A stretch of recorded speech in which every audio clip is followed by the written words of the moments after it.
교수님께 합장 1배 올리겠습니다. 반갑습니다.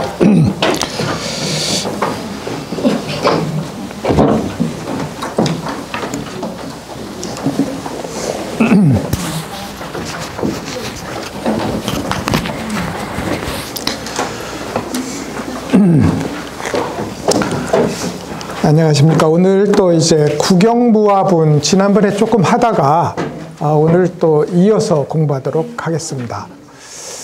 이제 16분이 이제 이 경전의 절반으로 전권이 끝났고 제 17분으로부터 이제 후권이 시작된다. 그래서 전권과 후권은 내용상 중복되는데 그 중복되는 내용을 단순 중복으로 볼 것이냐 혹은 더 깊은 교리의 피력으로 볼 것이냐 하는 것에 대해서 이제 옛날부터 주석하시는 선지식들이 많이 이제 고민을 하고 설명을 했던 부분이기도 합니다. 그렇지만 표면적으로는 분명하게 앞부분과 이렇게 딱 접히는 부분이 있다. 딱 겹치는 부분이 있다. 그래서 이걸 가리켜서 두 바퀴째 법문이다. 이렇게 이제 부른다고 말씀을 드렸어요. 구경무화분입니다. 궁극적으로 나가 없다는 도리를 설한 장이라는 뜻이에요. 말하자면 이제 우리는 이제 어떤 경기장에 출전을 한 선수들과 같다. 그런데 한 가지 규칙이, 유일하게 한 가지 규칙이 있어요. 나라는 생각을 하지 말 것. 예? 그러니까 무대에 내 배역이 주어져 있는데 그 무대의 배역에 주어진 일만 하지 그것에 대해서 나의 것이라는 생각을 하지 말 것. 이것이 유일한 규칙이고 유일하게 명령된 대사예요. 예? 나라고 하지 말 것. 뭐라고 해도 좋은데 이것이 소위 이 경기장에, 인생이라는 경기장에 우리가 보내진 우리의 유일한 규칙이다. 나라고 말하지 말 것. 나라고 생각하지 말 것. 근데 이제 우리가 예전에 어릴 때는 이제 악당이 출연하는 영화가 있었지 않습니까? 그럼 이제 막 굉장히 못된 짓을 하다가 어디서 이제 이 악당이 처절한 최후를 맞게 되면 극장에서 막 일어서서 박수를 친다고. 그것이 명백하게 영화임에도 불구하고 우리는 그것을 현실과 뒤섞어서 이 세상에서 정의가 구현되었다는 그런 이제 안도감으로 이렇게 박수를 쳤다고요. 어쩌면 우리가 인생에 대해서 희노애락을 느끼는 이 일이 전부 영상에서 펼쳐지는 영화인데 거기다 자꾸 나를 대입한 거야. 대입해놓고 자꾸 영화인 걸 까먹고 현실이라고 생각하고 박수를 친다 이 말입니다. 이게 지금 우리가 이 나 없는 것을 규칙으로 하는 경기장에 들어간 우리가 자꾸 나라는 반칙을 하는 일, 이게 우리 살림이고 금강경은 반칙 좀 하지 말고 삽시다 라는 그런 이제 법을 설하는 경전이다. 이렇게 이제 비유적으로 이해할 수 있을 것 같습니다. 앞에서 이제 새로 시작하는 법문이니만치 금강경이 처음 시작되었던 질문, 어떻게 끝없이 나 하고 반칙을 저지르는 이 마음을 항복시킬 거냐. 이게 1번의 문제이고, 그러면서 내가 깃들일 근거지를 자꾸 만들어가는 머무는 습관, 집착하는 습관을 어떻게 버리면 될 것이냐 하는 이 두 질문을 수보리가 하고, 이제 제2권에서 부처님이 이제 서서히 하나하나 또 동일한 방식으로 나 없는 도리, 머물지 않는 도리에 대해서 설을 합니다. 이게 이제 구경무화분입니다. 한 구절 한번 읽어보시고 같이 얘기해 보도록 하겠습니다.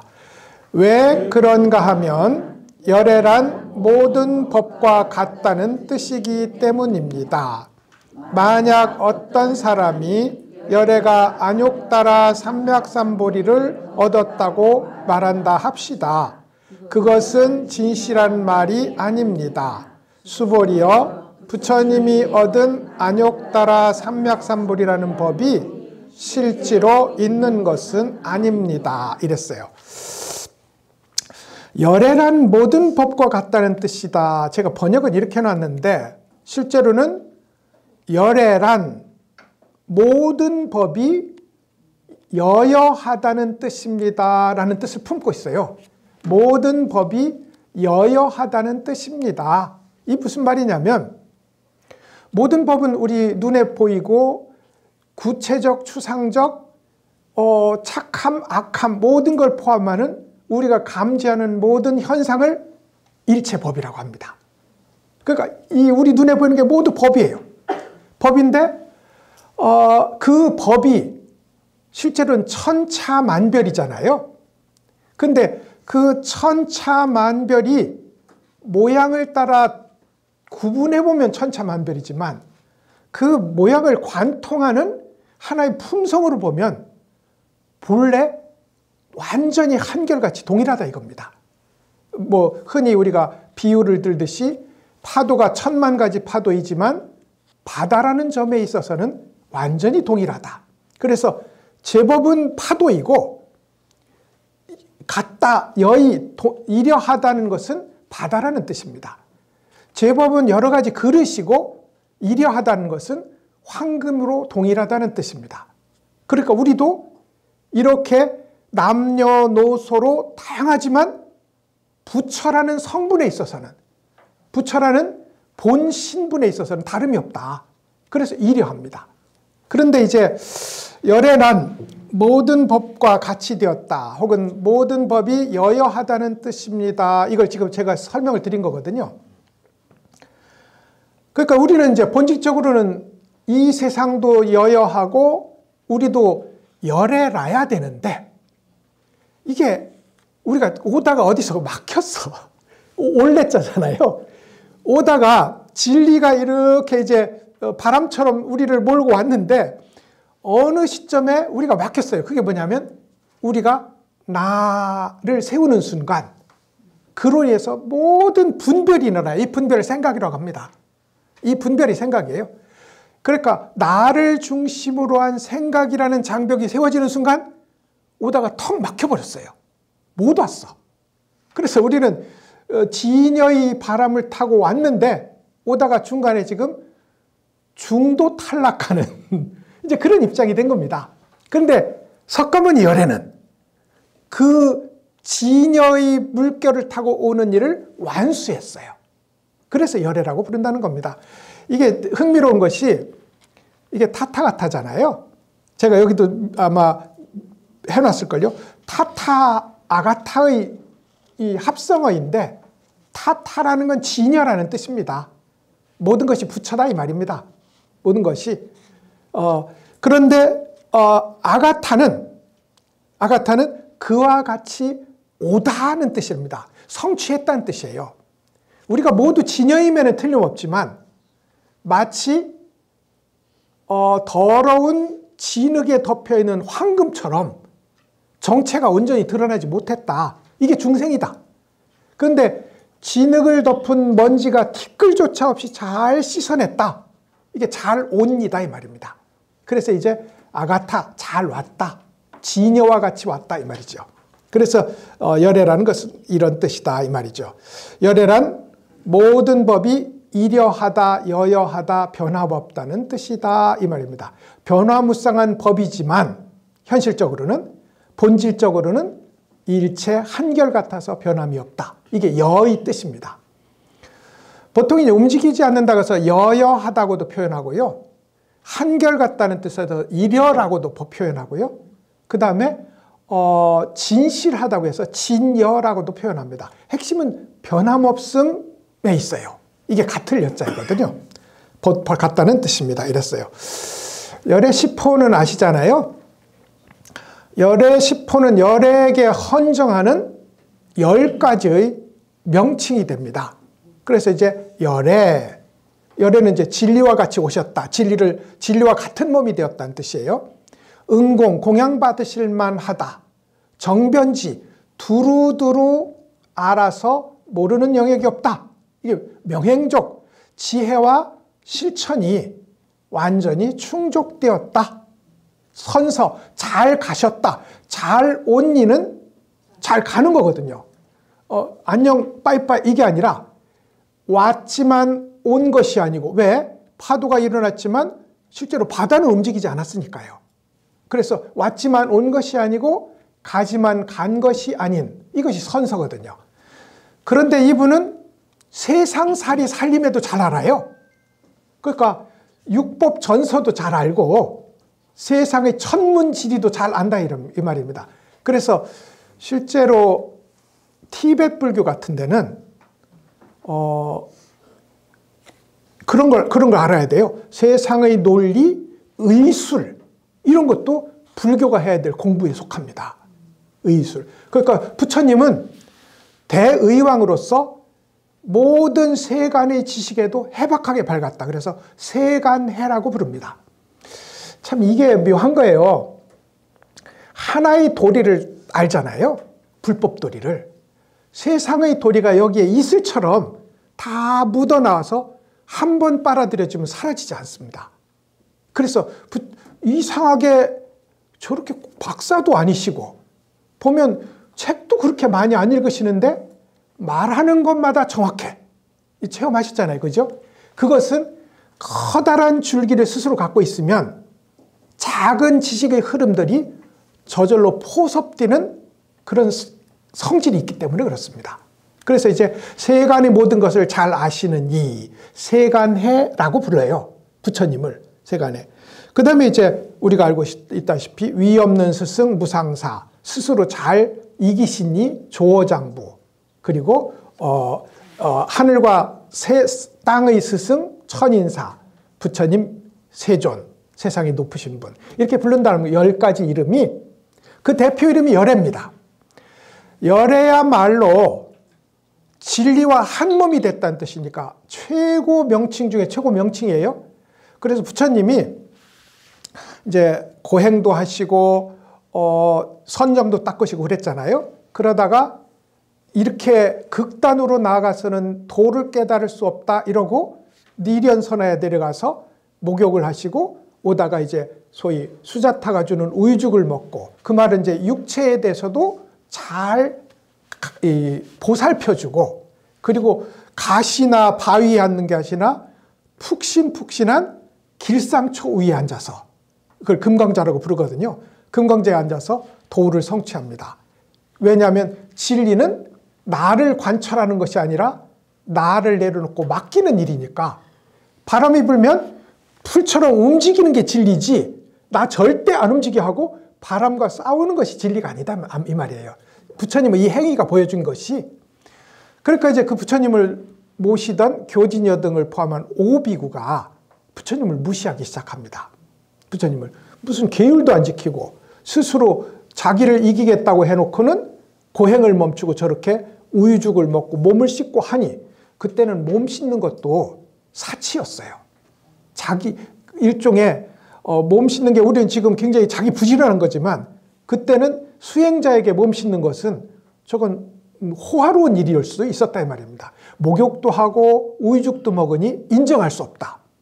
근데 부처님이 오니까 보니까 너무 청정하고 너무 위신력 있고 그야말로 광명으로 넘치는 그 존재가 되어서 찾아왔더라 이겁니다. 그래가지고 이렇게 말해요. 장로는 이제 여기 수보리도 장로잖아요. 장로는 나이 많으신 분도 장로지만 도가 높으신 분도 장로예요. 그러니까 이렇게 말해요.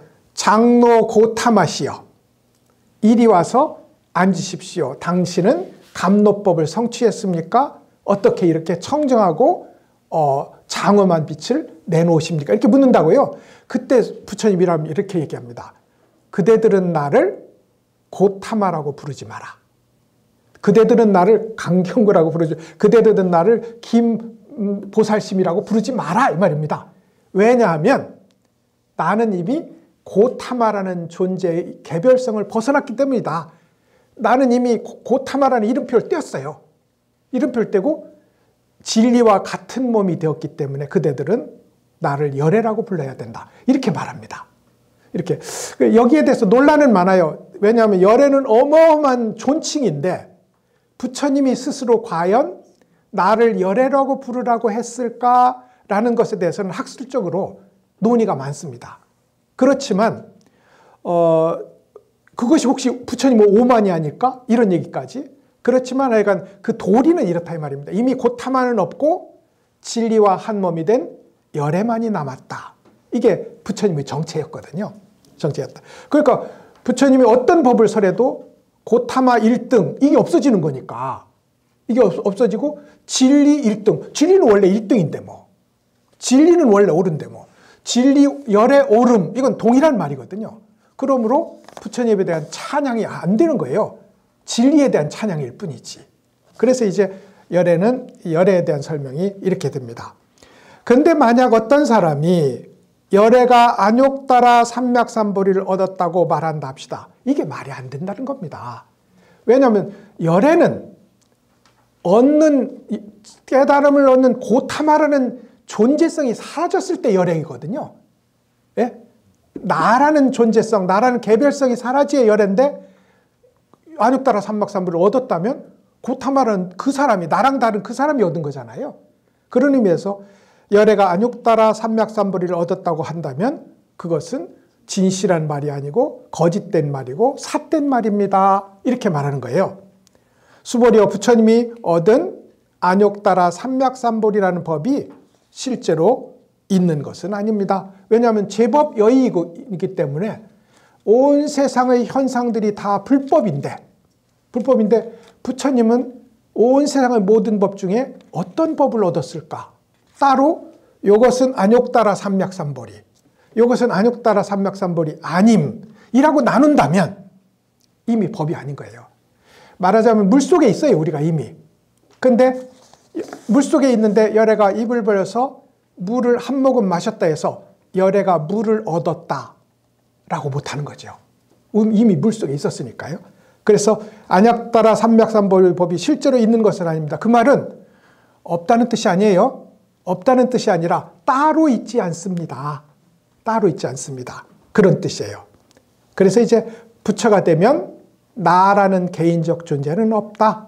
진리와 한 몸이 됐다. 이렇게 이제 말하는 것이 이 핵심이 됩니다. 성철 스님의 이 법에 대해서 이제 왈가왈부는 많잖아요. 어떤 법이든 그렇습니다. 대승법에 대해서도 이것은 부처님 법이 아니라 사법이다 하는 그룹도 있거든요. 거꾸로 근본불교에 대해서도 이제껏 대승불교에서는 비판하기를 계속해 왔던 것도 사실이고요. 그러니까 어떤 법도 법이 영향력을 미치는 상태에 있으면 그에 대한 비판은 있어요. 근데 그 중에 이제 가장 잘 성철 스님의 법을 높이신 분 중에 한 분이 고우 스님이라는 분이 계시다고요. 근데 이 고우 스님이 태백산 동암에 그게 나중에 금봉암이라는 이름으로 바뀝니다. 그 태백산 동암이라는 곳이 옛날부터 유명한 도인들 나오는 곳이에요. 그게 어디 가면 도인 나오고 어디를 안 나온다네. 그러니까 잘 가야 돼. 어디 도인 나오는 데 가서 공부해야지. 도인 실제로 가보면 참선하면 다른 생각 막 나는 것도 있고요. 그저 가면 툭 맡기고 그냥 1년이고 10년이고 여기서 쭉 맡기고 살고 싶은 자리도 있을 거라고요. 그런 의미에서 여긴 도인 나는 명당이었다는 거예요. 명당이었는데 이제 이름은 전해지지 않아요. 근데 그 스님 별명이 뭐냐면 그렇지 스님이야. 그렇지 스님. 그래가지고 문자를 글을 모르셨어. 공부를 별로 안 하셨어. 남들이 보니까 뭐 매일 마당이나 쓸고 이제 그때는 절이 가난했을 때니까 이제 시주 얻으러 다니는 그런 이제 스님이었어요. 그래가지고 시주 얻으러 가면 이제 보리 드릴까요? 그렇지. 쌀 드릴까요? 그렇지. 콩 드릴까요? 그렇지. 그렇지로 일관하시는. 그러니까 너무 이제 동네에 유명해지니까 이제 한 농사꾼이 아마 이 별로 불교를 호의적으로 보지 않는 분이 스님, 지금 추수를 하고 있는데 볕단 하나 드릴까요? 그렇지. 그러니까 이제 볕단을 크게 묶어서는 이걸 진흙에 막 쿵굴려서 무겁게 만들어가지고 이제 스님한테 드린 거예요. 그러니까 또 그렇지 하고 이걸 안고 왔다는 거예요. 그게 이제 세상에 소문이 나서 저 스님 보통 사람이 아니다. 저라면 어디 부처님한테 이런 걸 주느냐 이럴 건데 그것조차도 그렇지 하고 가지고 왔다는 거예요. 그래도 이게 여여한 겁니다. 이게 제법 모든 나한테 오는 것이 부처님 법인 걸 알고 네 하고 받아들이는 자세, 이게 제법 여의를 실천하는 입장이 됐던 큰 스님이었다고요. 그래가지고 가서 이제 공양거리를 얻어서 가면 선방에서 공부를 스님들이 하고 있는데 열심히 공부를 하면 거기다 대고 합장을 하고 절을 했다는 거예요. 공부를 안 하고 안에서 무슨 이야기하거나 잡담하거나 자고 있으면 한숨을 쉬면서 공양을 얻어온 물건을 거기다 쿵 던졌다는 겁니다. 그게 최고 불만 표시였대요. 안 그렇지. 나중에는 돌아가실 때는 그랬답니다. 내가 오늘 도솔천 내원궁에서, 거기가 어디예요? 거기가 석가모니 부처님이 내려올 때도 거기서 내려오셨고, 미륵보살님이 거기서 대기 타고 계시는 거잖아요. 대기하고 계신, 거기서 나를 부르니 내 오늘 가야 되겠다. 더 이상 스님들을 위해서 도와주지 못해서 미안하다. 그러고 갔다는 거예요. 이게 이제 우리 한국 불교가 엄청 고요한 속에서도 파워를 갖는 이제 그런 일이기도 하거든요. 그렇지를 실천했던, 불법은 많은 게 없다. 8만 대장경을 다 읽어봤자 그렇지 하나로 이게 귀결된다. 이게 모든 법이 그와 같다, 이려하다는 뜻입니다. 라는 것과 일맥상통하는 이제 그런 부분이라고 할 수 있습니다. 자, 그 다음에 읽어볼까요? 열애가 안욕다락 삼맥선불의법을 얻었다고 말한다면 그것은 진실한 말이 아니다. 얻은 것이 없다. 이미 그렇지로 와 있다 이 말이죠. 부처님이 얻은 안욕다락 삼맥선불이라는 법이 실제로 있는 것은 아닙니다. 그러니까 불법을 얻으면 특별하지는 않습니다. 근데 우리 눈으로 보면 이제 특별해요. 왜냐하면 우리 눈으로 보면 집착을 내려놓으면 당연히 집착을 내려놓는 만큼 다른 능력이 생깁니다. 나의 집착이 내려놓는 만큼 그만큼 우리에게는 없는 능력이 생긴다. 그런 의미에서 특별해요. 그렇지만 본질적으로는 특별한 게 하나도 없다. 원래 그런 것이었으므로. 그래서 이제 실제로 얻은 바가 없습니다. 이 말이죠. 그 다음에 이제 이 구절에서 제가 지난번에도 한번 말씀드렸는데, 금강경 혹은 전체 불법을 이해하는데 이 두 가지를 이해하면 굉장히 중요합니다. 하나는 이걸 제 말로 표현하면 본질적 측면, 다른 하나는 현실적 측면, 현상적 측면입니다. 이걸 불교적 용어로 얘기하면 본질적 측면을 진재, 현실적 측면을 속재라고 불러요. 근데 속재는 세속 속자를 쓰니까 수준이 낮고, 진재는 진실할 진자를 쓰니까 수준이 높다. 그렇지 않습니다. 이게 동전이 앞면과 뒷면과 같아서 진재를 앞면으로 보면 속재가 뒷면으로 붙어 있지, 두 개가 별도로 떨어져 있지는 않습니다. 그러니까 부처님이 예를 들어서 이제 부처님이 만법이 오로지 한결같이 그것이다 했다고 해서 그러면 살인해도 됩니까? 방화해도 됩니까? 그렇잖아요. 그죠? 혹은 살생해도 됩니까? 했을 때 이게 살생하지 말라, 술 마시지 말라, 이건 속죄거든요. 진실은 나라는 실체가 없다. 이게 진실이고요. 근데 나라는 실체가 없는 이것을 실천하는 사람에게는 살인, 방화라는 이 끔찍한 죄악도 일어나지 않게 돼 있다고요. 왜 남을 죽이냐면 나 때문에 죽이는 거거든. 왜 불을 지르냐면 나 때문에 지르는 거거든. 내가 분하니까.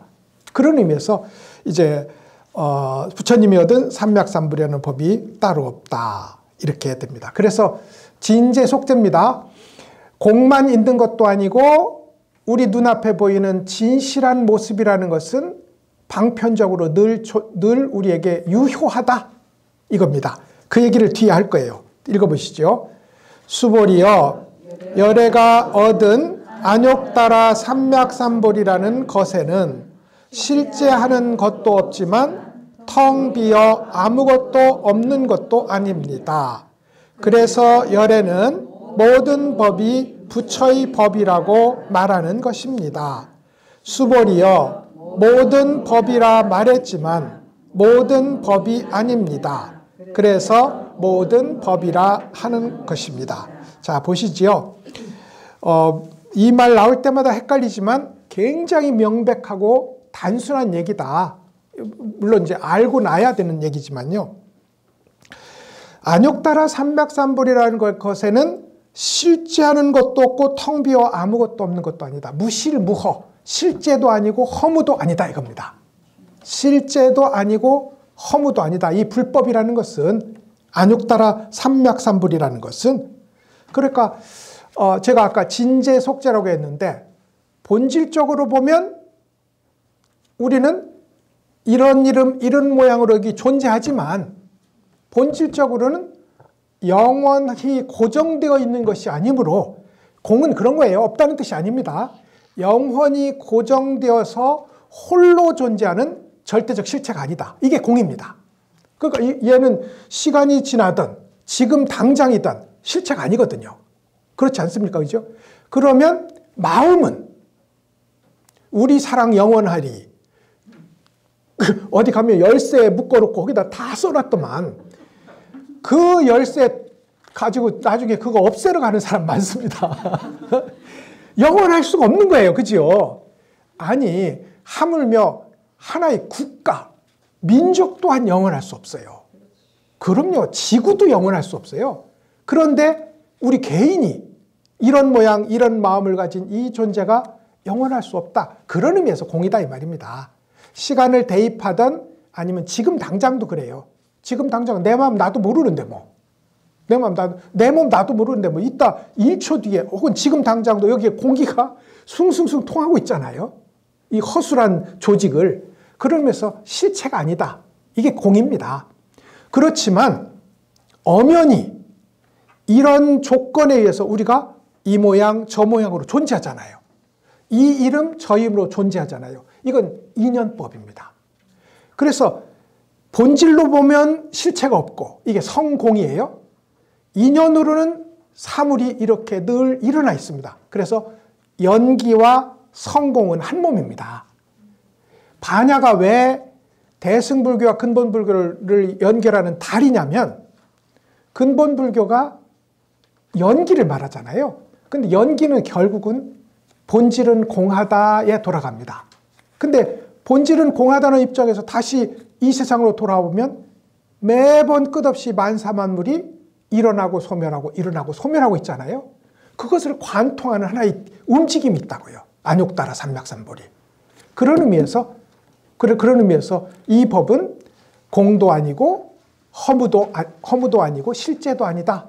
그 두 개를 쥐고 동전이 앞뒷면처럼 두 개를 알면 100원짜리가 어떻게 생긴지 아는 사람이고 그것을 아는 사람이 100원짜리를 제대로 쓴다. 이게 이제 소위 무실무허의 도리입니다.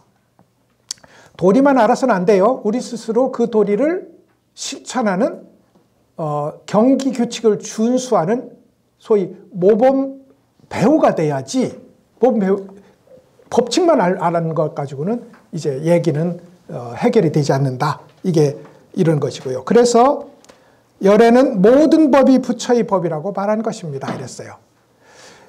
모든 법이 부처의 법이다. 그러니까 제가 불교의 법이라는 말은 두 뜻이 있습니다. 하나는 일체 현상을 법이라고 하고 하나는 사성제 팔정도 육바라밀을 법이라고 합니다. 그런데 본질적으로는 온 세상의 모든 것이 그대로 불법입니다.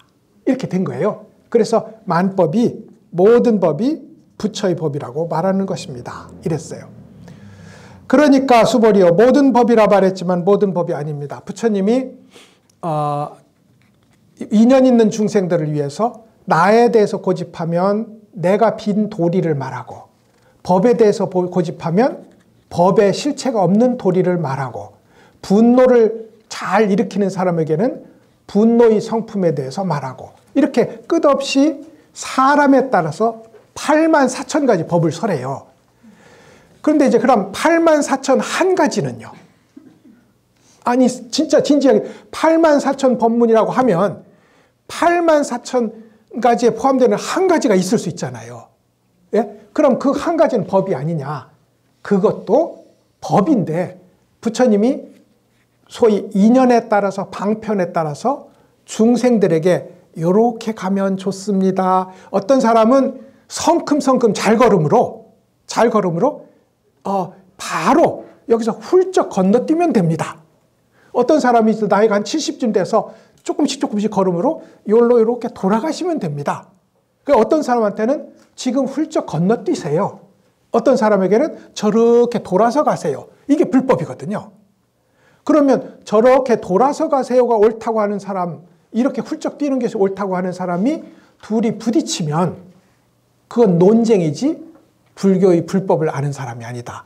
돌아가는 것도 불법, 훌쩍 건너뛰는 것도 불법. 그런 의미에서 정해진 법이 없다는 의미에서 모든 법은 법이 아닙니다. 이랬어요. 그래서 정해진 것이 없으므로 하나가 아니므로 이 말입니다. 정해진 것이 없으므로 모든 법, 제1법, 제2법, 제3법, 84,000 법이라고 부르는 것입니다. 정해져 있다면 하나밖에 없어요. 유일한 진리 하나밖에 없다고요. 불교는 마음이 부처입니다. 예, 알겠습니다 하고 깨달았으면 다음에 묻습니다. 당신은 무슨 말로 깨달았습니까? 나는 마음이 부처라고 해서 깨달았습니다. 요새 마조 스님은 마음이 부처 아니라고 합니다. 이렇게 실제로 그렇게 설했거든요. 그러면 마음이 부처가 아니다 하는 것도 마음이 부처다 하는 것과 동일하게 사람을 깨닫게 하는 법이다 이 말입니다.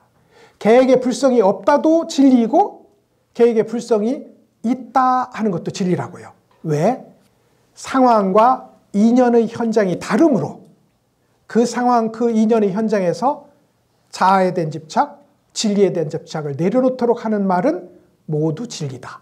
그런 의미에서 여기서 모든 법, 왜 모든 법이 성립하느냐? 유일한 법이라고 할 것이 없으므로.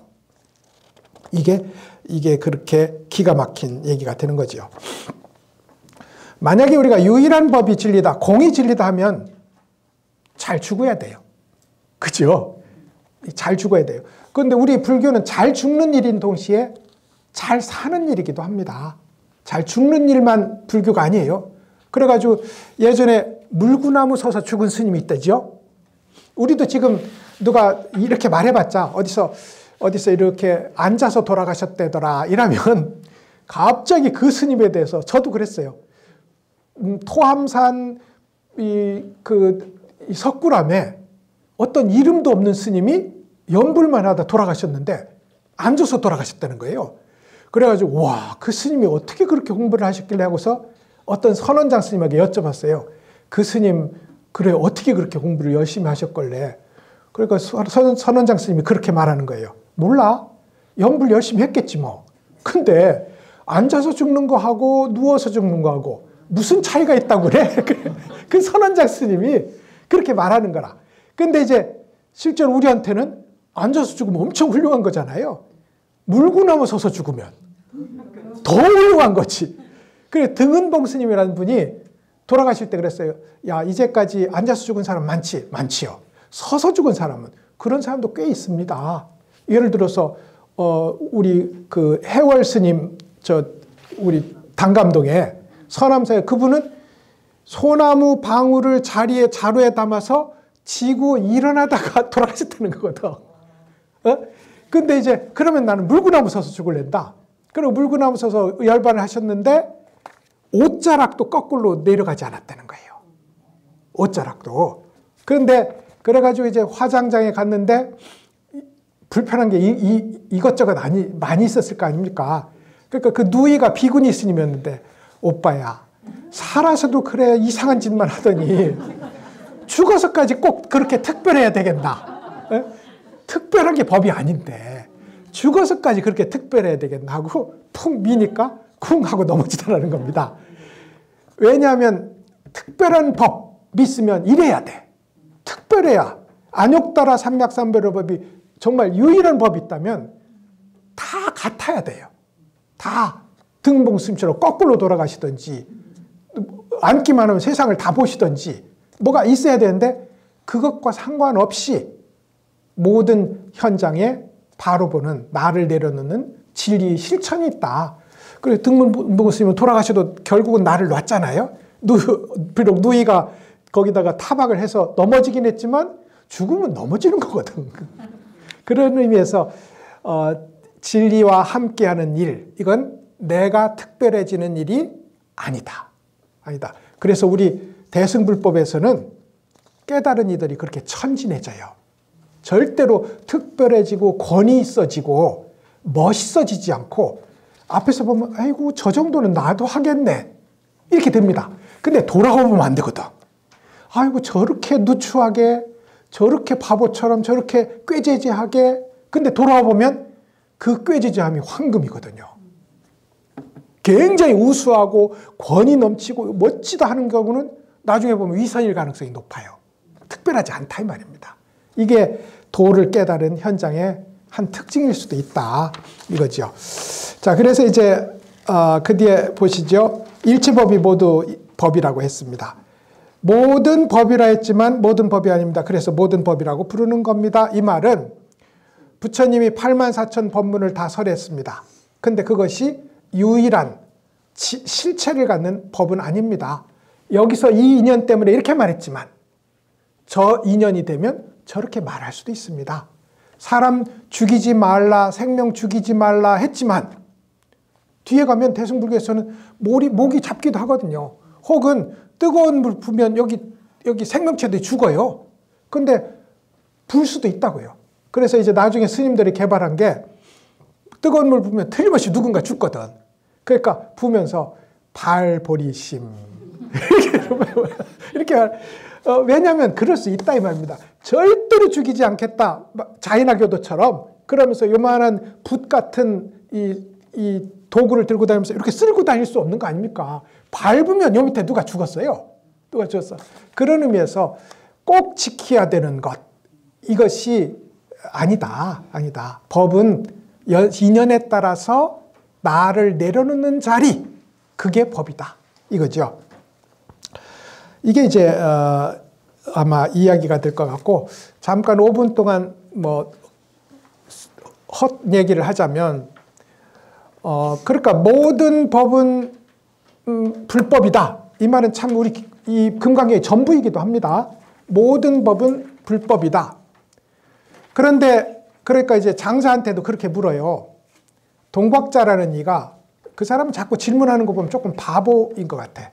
근데 돈은 어디에 있습니까? 그러니까 땅강아지와 개미에게 있습니다. 이렇게 말해요.